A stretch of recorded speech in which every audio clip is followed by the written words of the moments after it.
제9장 어두운 밤. 영혼의 어두운 밤.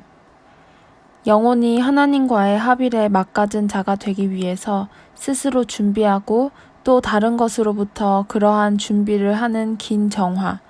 그 중에서도 이제 검토하려는 가장 어둡고 가장 고통스러운 시기를 통틀어 성 요한은 밤이라고 부르고 있다. 성 요한은 합일에 이르기 위해서의 어두운 밤을 늘 말하고 있다.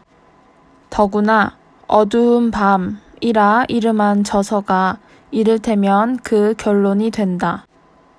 가르멜 산길이라는 저서 안에서 성 요한은 이 오랜 박탈의 일을 능동적 또는 수동적 측면을 계통적으로 저술하고 있는데 그 책머리에서 어두운 밤이라는 제목의 유래를 설명하고 있다. 확실히 포기와 억제를 실천한다는 것은 우리 욕구의 자연적 경향으로 이끌림 앞에 검은 막을 드리워준다. 이 욕구의 자연적 움직임을 보면 자신에게 만족을 주는 것에 마음이 사로잡히는 경향이 있음을 깨닫는다. 눈은 고운 것을 보기를 좋아하고 귀는 가락의 조화를 즐기며 후각은 향기에 이끌린다. 그래서 우리는 즐겨 이런 만족을 찾으려 한다. 말하자면 인간은 상쾌한 즐거움에 기울어지는 까닭이다. 행복에로 향하는 이런 경향은 가장 높은 선이시며 지복이신 하나님께로 영혼을 밀어주는 것이기에 절대로 나무랄 일은 아니지만 그것이 자기의 양식을 즐거움 안에서 찾을 경우에는 마음 안에 지상적 것에 대한 많은 집착을 일으켜서 거기에 마음을 고정시키고 이 때문에 정신은 이것들에 사로잡히고 점유되어 버려서 높은 데로 힘차게 비약하려는 힘을 잃고 만다. 성 요한의 가르침을 검토해온 우리는 이제 이러한 집착에서 해방되어 나쁜 경향을 죽이는 것이 얼마나 필요하며 또 그것을 위해서는 감각 기능을 그 즐거움이 되는 대상에서 비켜나게 하고 또는 적어도 그런 것에서 자신의 기호의 대상의 마음을 흩지 말고 하나님의 마음에 들도록 그것들을 사용한다는 의향을 뚜렷이하여 감각 기능을 사용하도록 교정해 나가야 함을 알게 된다. 이렇게 절제 있는 방법을 쓰고 있는 사이에 감각 기능의 현기증도 없어지고 숨가쁘던 유혹의 설레임도 마침내 가라앉는다. 성년에 행한 교황 비오 11세의 잊지 못할 설교에 다음과 같은 말이 있다. 돌이켜보면 정말 하찮은 것에 매혹되었던 것을 깨달음으로써 그것들이 없어지는데 그런 시시한 데에 대한 매력은 악의나 교활함이 없는 이들까지도 끌어당겨 선한 것을 가리우고 참된 선을 볼 수 있는 감각이나 지성의 빛을 잃게 하며 이러한 시사 때문에 어디에 선이 있고 어디에 악이 있는지 모르게 되고 만다. 감각과 정신을 이 열광에서 즉 현실로 느껴지는 생생한 즐거움에서 빼앗아 버리는 것은 마치 잔치방에서 어두운 방으로 옮기는 것과 같다. 피상적인 생활을 벌인 후 맨 먼저 받는 인상은 깊은 밤이다.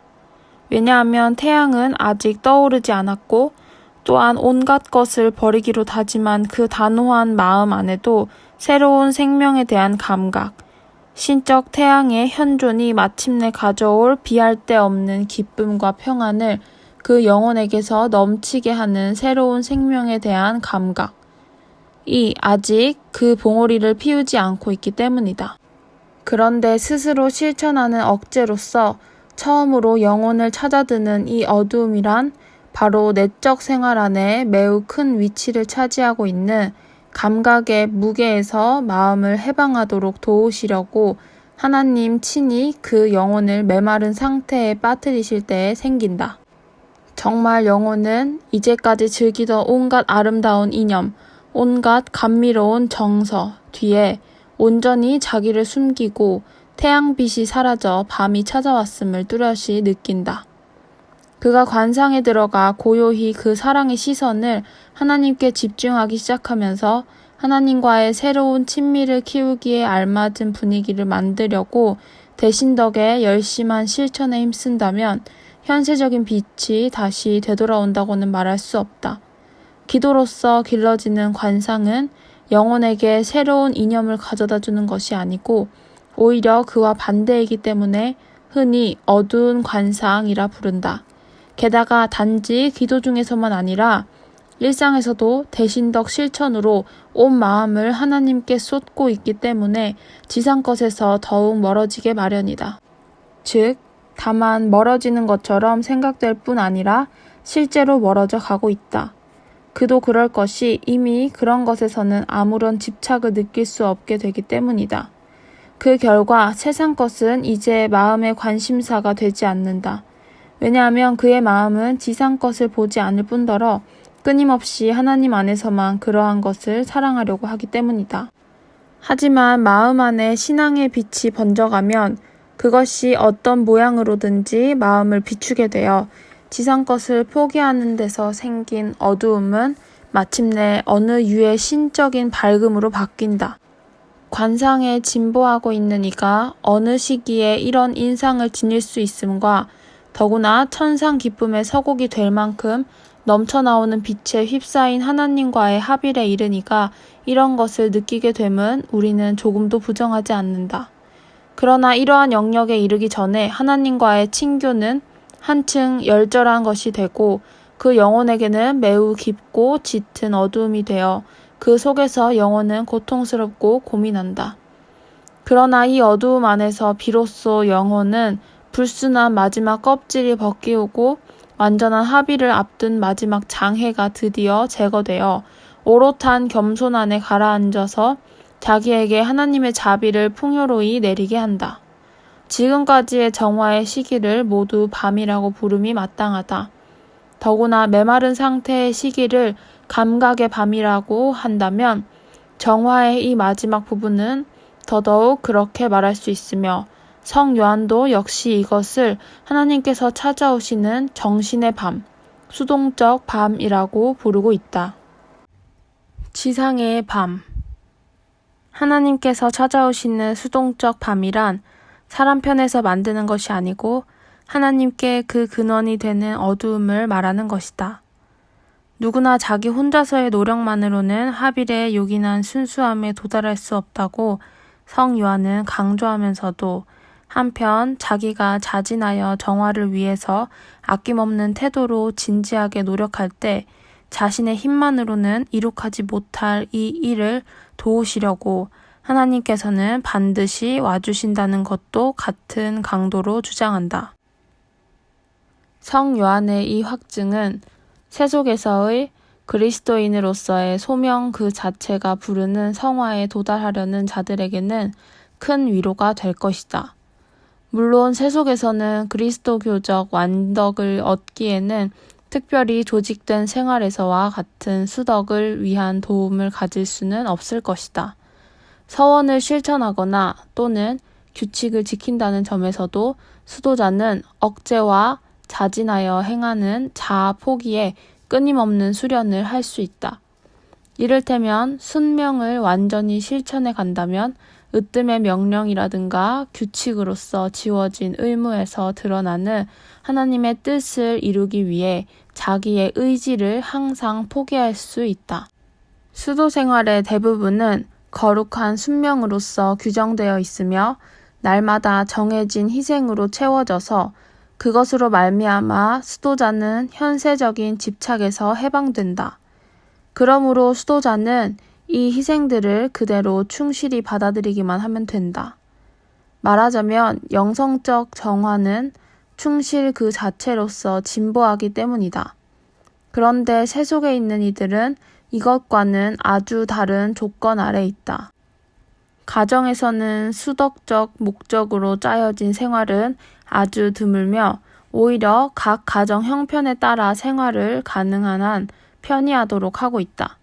물론 이런 태도가 그르다고는 할 수 없다. 오히려 모든 가족을 기쁘게 해주는 가정생활이야말로 훌륭한 주부로서의 거룩한 의무이기도 하다. 하지만 이런 생활의 즐거움이 다만 감각적 쾌락, 물질적인 편의, 오락, 사치한 생활에서만 할 수 있다고 여겨서는 안 된다. 그보다도 영성적 가치를 더하는 데 도움이 되는 온갖 것, 특히 하나님을 하나님으로 존중하는 모든 것이 가정생활 안에 풍성하게 스며들어야 한다. 그렇다고 해서 엄격한 분위기라야 한다는 것도 아니다. 위와 같이 수도원에서 볼 수 있는 도움을 일반 가정에서 얻기는 어려울 것이다. 그렇다면 종일 많은 시간을 보내야 하는 사회적 환경, 즉 사무실이나 공장에서는 더욱 그러할 것이다. 그런 환경들이 정신생활에 도움이 되기에는 너무나 동떨어져 있고 모두가 다 그렇다고는 말할 수 없지만 거의 하나님을 생각할 수 없는 처지, 더 불행한 것은 유혹과 도덕적으로 문란한 자리가 되어 있다. 이와 같이 세속의 어떤 이들은 환경의 도움을 받지 못하기 때문에 내적 생활을 하려면 자기 스스로 그 환경을 만들어야 한다. 말하자면 자기로서 하나의 방법, 가령 생활 규범, 일상생활의 규정을 만들어서 일정한 자아 포기를 하도록 하고 영성 지도를 받도록 힘쓰면서 포기와 억제와 기도 생활의 계획을 짜는 것이다. 이런 것은 쉽게 할 수 있을 것이다. 이것이 다만 이론적 가능성을 말하고 있는 것이 아님은 우리 시대에도 매우 훌륭한 신뢰가 많이 있으므로 증명된다. 그 중에는 노동 자체가 억제의 수단이 되어 하나님께까지 마음을 높이 올리는 방법으로 삼고 있는 감동스러운 신뢰까지 있다.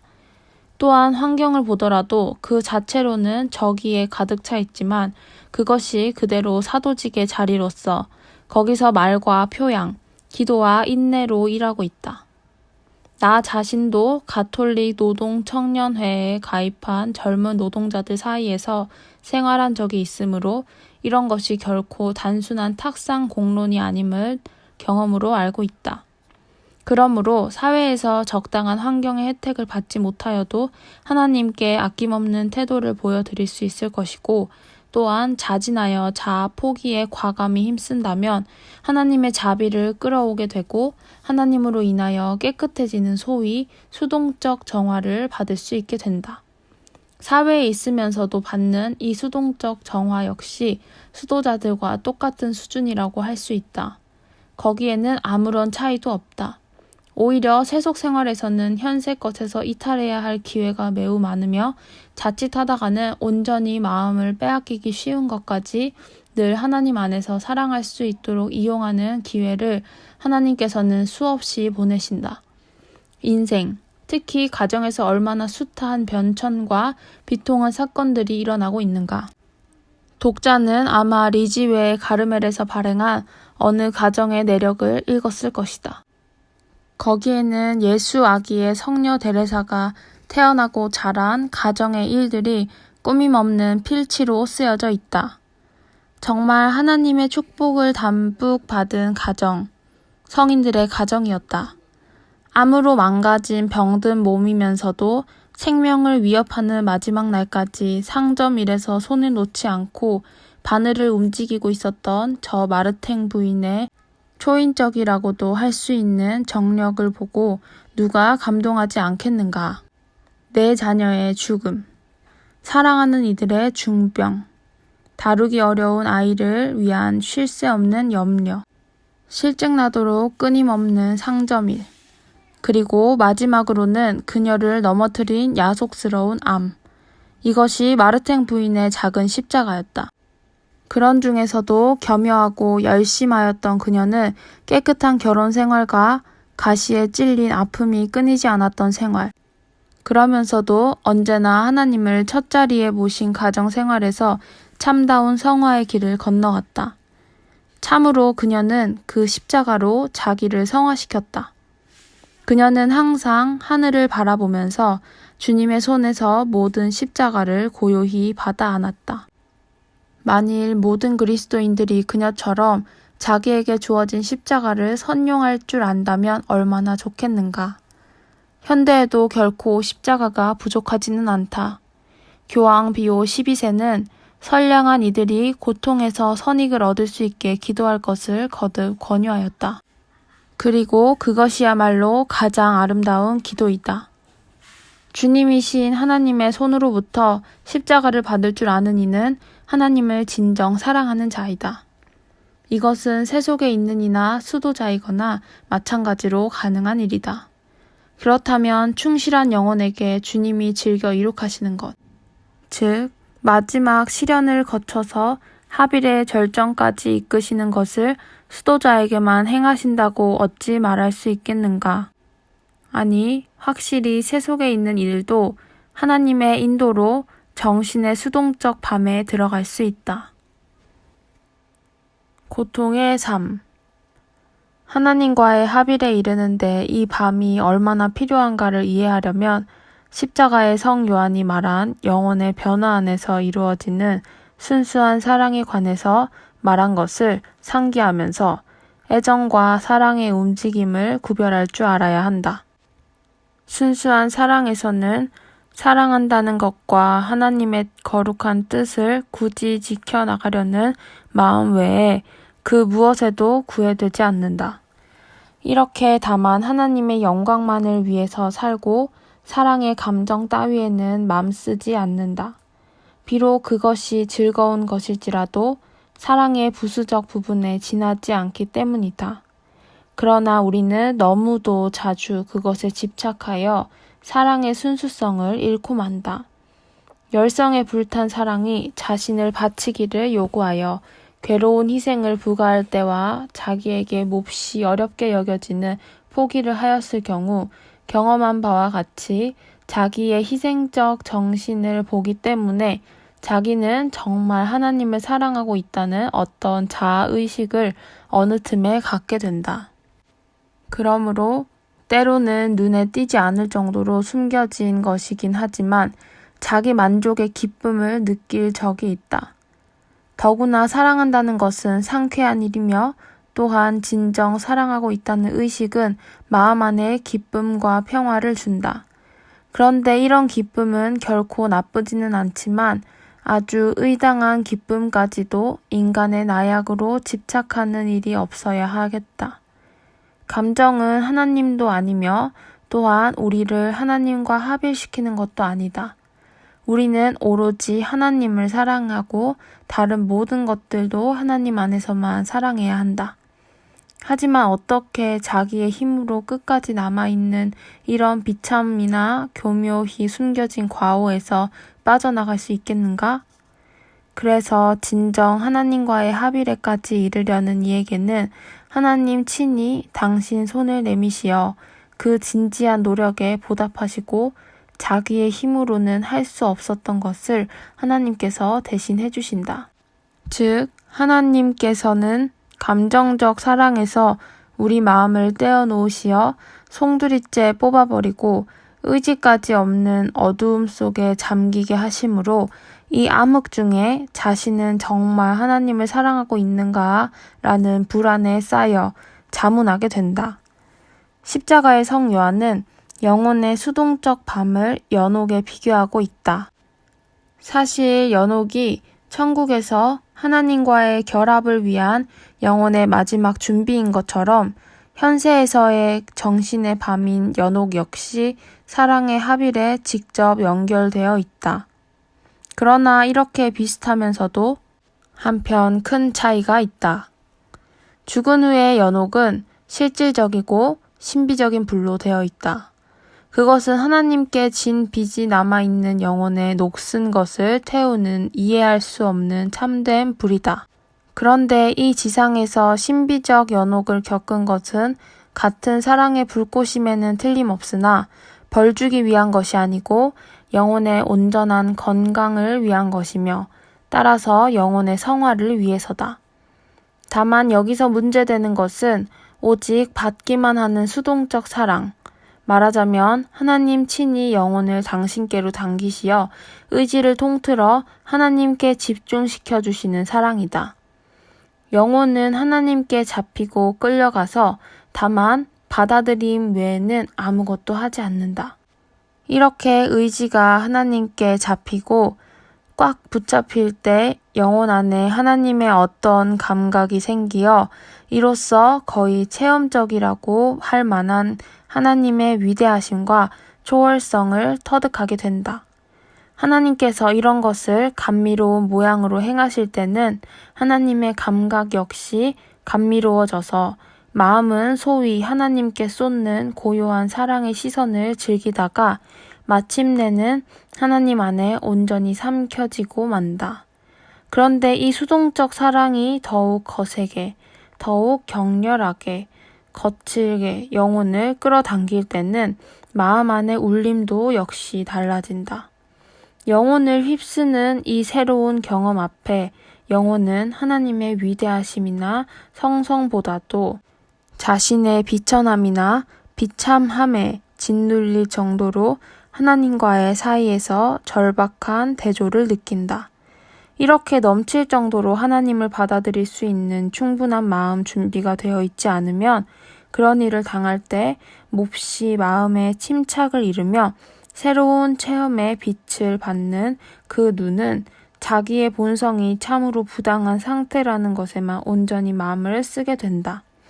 이로써 자기가 얼마나 추악하고 혐오스러운가를 깨닫게 되는데 그것은 즉 자기의 전부를 원하시는 하나님의 뜻에 맞닿기에는 아직 너무나 동떨어진 자신을 보기 때문이다.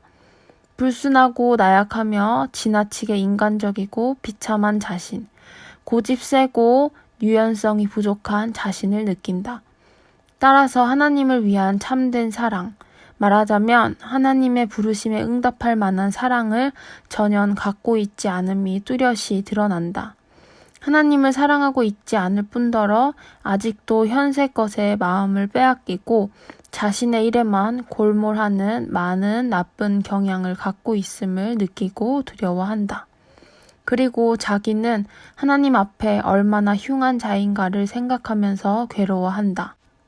하나님께서는 나를 사랑하실 수 없으니 나를 내치실 것이고 하나님과 절대로 결합될 수도 없을 것이며 구원받지도 못할 것이라고.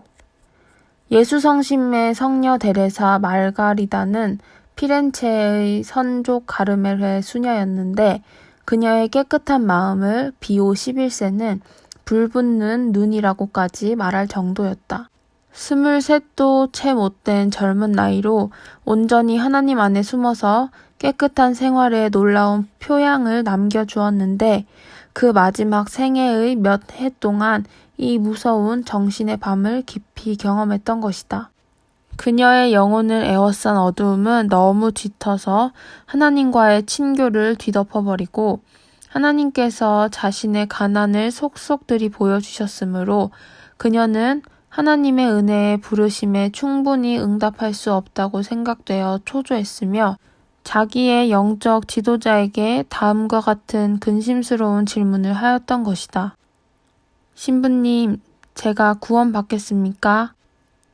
더구나 그것은 피렌체의 백합이라는 전통적인 이름으로 불리울 성녀가 되기 전날 밤일이었다. 그러므로 관상적 인식에서 받게 되는 하나님의 빛이 보여주는 것은 현실 외에 아무것도 아니다. 따라서 비록 성인들이 자기의 가련함과 더러움을 보았다 할지라도 그것은 하나님의 사랑의 절대적인 요구 앞에서 있는 그대로를 인정한 것에 지나지 않는다. 그럼 억제에도 철저함이 부족한 우리에 대해서는 어떻게 생각해야 하겠는가?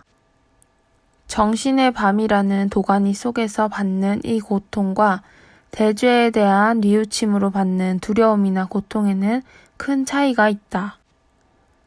대죄는 정말 하나님의 의노를 받을 만한 것이다. 양심의 가책이 영혼을 회심으로 이끌고 하나님의 은총을 돌이킨다는 점에서 본다면 그 양심의 가책이 구원을 주는 고통이라고는 할 수 있겠으나 여전히 주님의 의노는 그 사람에게 가해지며 영원한 징벌을 경고한다. 하지만 영성적 밤에 잠겨있는 영혼의 경우에는 다만 하나님의 은총 안에 있다는 것만이 아니라 거기에 매우 깊이 뿌리박고 있다.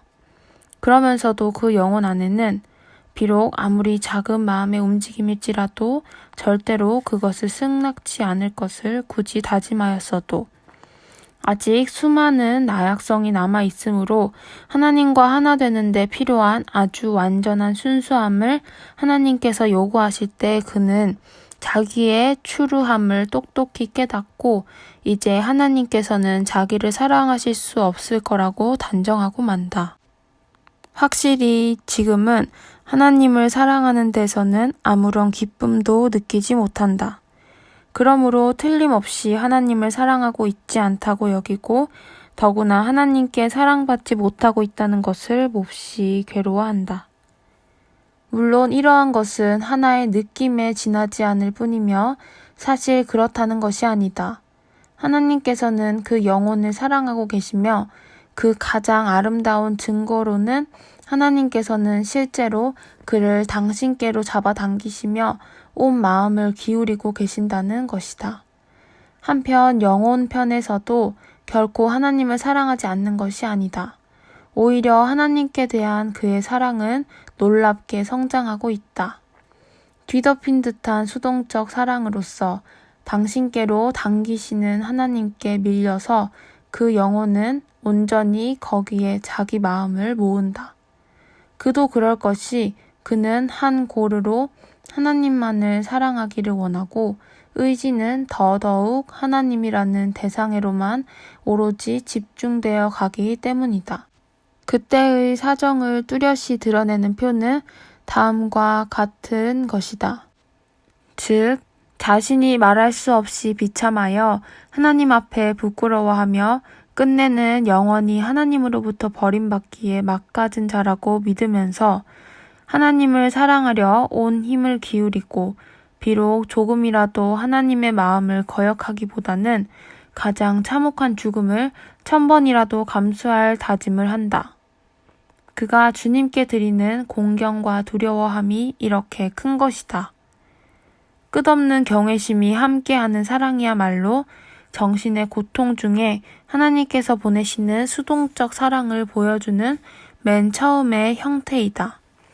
왜냐하면 하나님께 대한 이 경외의 정이 안도감을 주기는커녕 오히려 영원히 하나님을 잃을지도 모른다는 두려운 생각에서 오는 고통이 더해지기 때문이다. 그렇지만 이 고통은 영혼을 정화시킨다.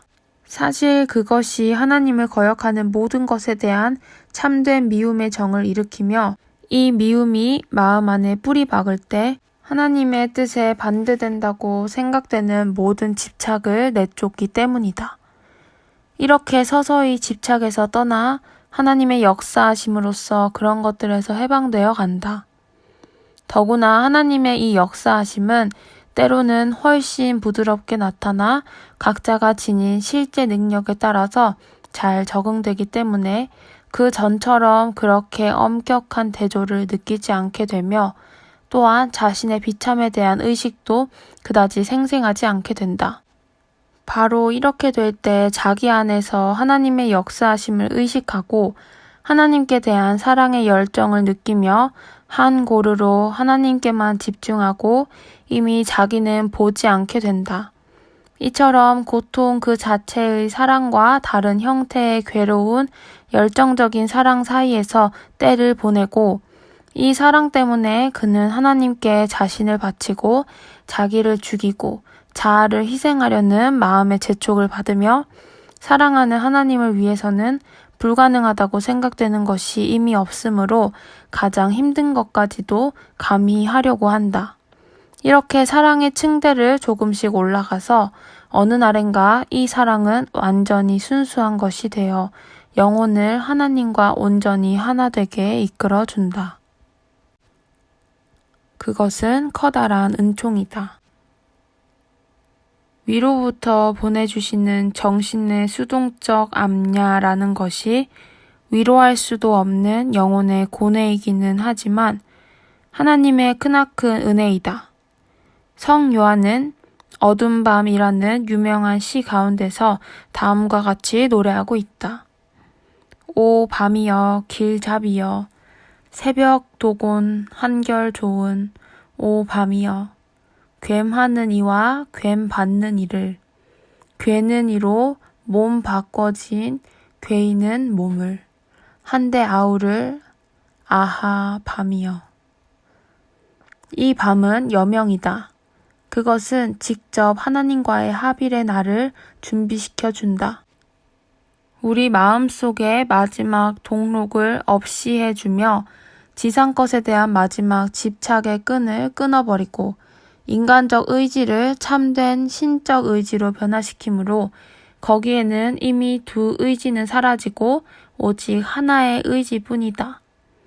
이 무서운 밤으로써 하나님께서는 영혼으로 하여금 겸손 안에 뿌리박게 하신다. 하나님께서는 영혼을 자기의 비참과 무능을 피부로 느끼게 하시고 그 초자연적 기도에서 자기의 무에 대한 깊은 확신을 주신다. 그러므로 상쾌함이나 교만에 유혹되지 않으며 주님의 가장 높은 은사를 받을 수 있게 된다. 만일 이 확신이 없다면 하나님께서 보내시는 여러 가지 은혜를 보고 자기를 상당한 인물인 듯이 여기고 은근히 교가 움틀 수도 있다. 이것이야말로 바로 하나님과의 결합에 있어서는 안 될 장애물이다. 따라서 정신의 밤에서의 영혼의 황무지는 하나님의 하나의 큰 은혜이므로 그것을 받으면 성 요한이 시사함과 같이 먼지 덮인 입으로 하나님께 감사해야 할 것이다. 하나님께서 주시는 그 두려운 고뇌는 아마도 우리를 전율케 하고 그것을 그대로 받는 것을 무서워하고 있는 것은 아닌가?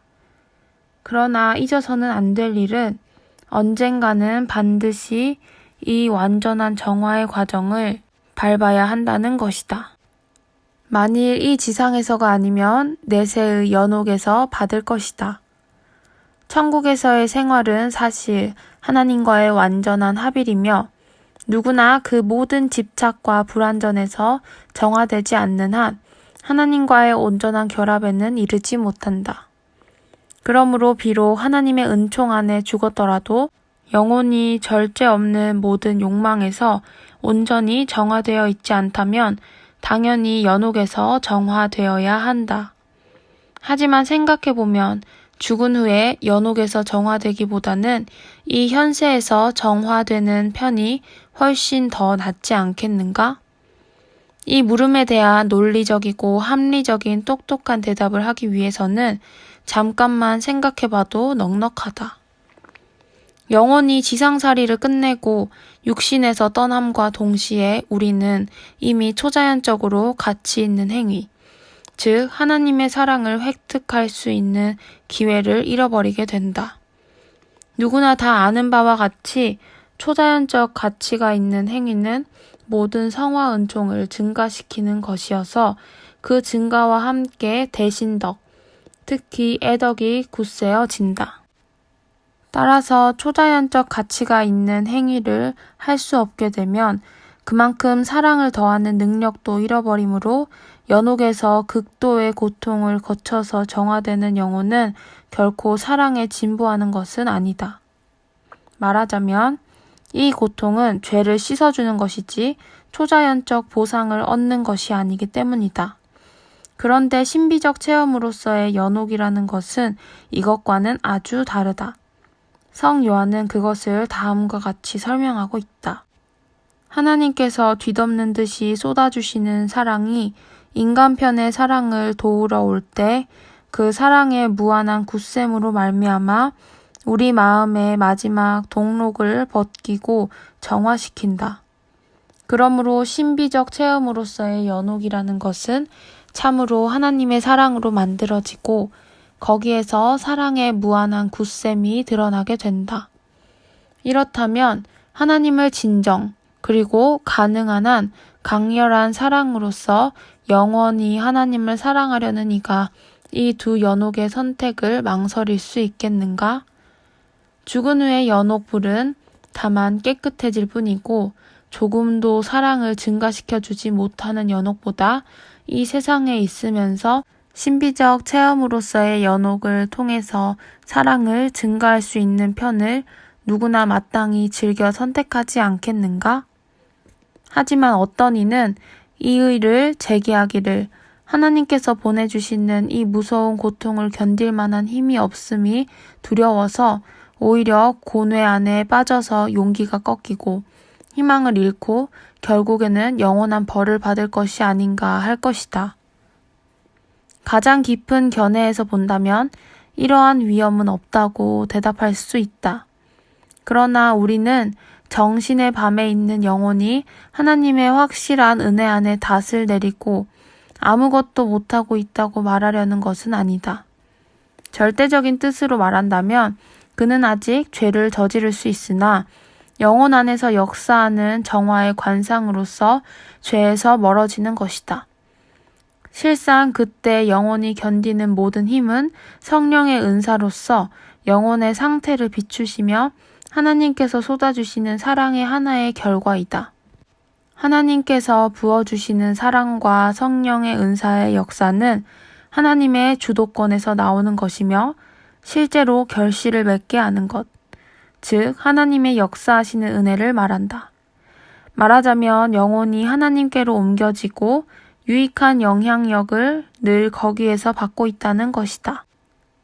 사실 이와 같이 정화된 영혼에게는 하나님께 대한 경외와 세찬 사랑이 생기고 처음부터 성장애로 전진하여 마침내 하나님을 거역하기보다는 차라리 1000번 죽을 결심을 하기에 이른다. 이와 같이 감각적으로는 온전히 낙담으로 절망에까지 끌려가는 듯 하면서도 죄를 짓는 위험에서는 아주 등지고 있음을 누구나 깨달을 것이다. 존경으로 가득한 사랑을 품고 있는 이가 하나님의 사랑에 세차게 마음을 빼앗길 때 이제 이러한 경향에 패배하는 일은 절대로 없다.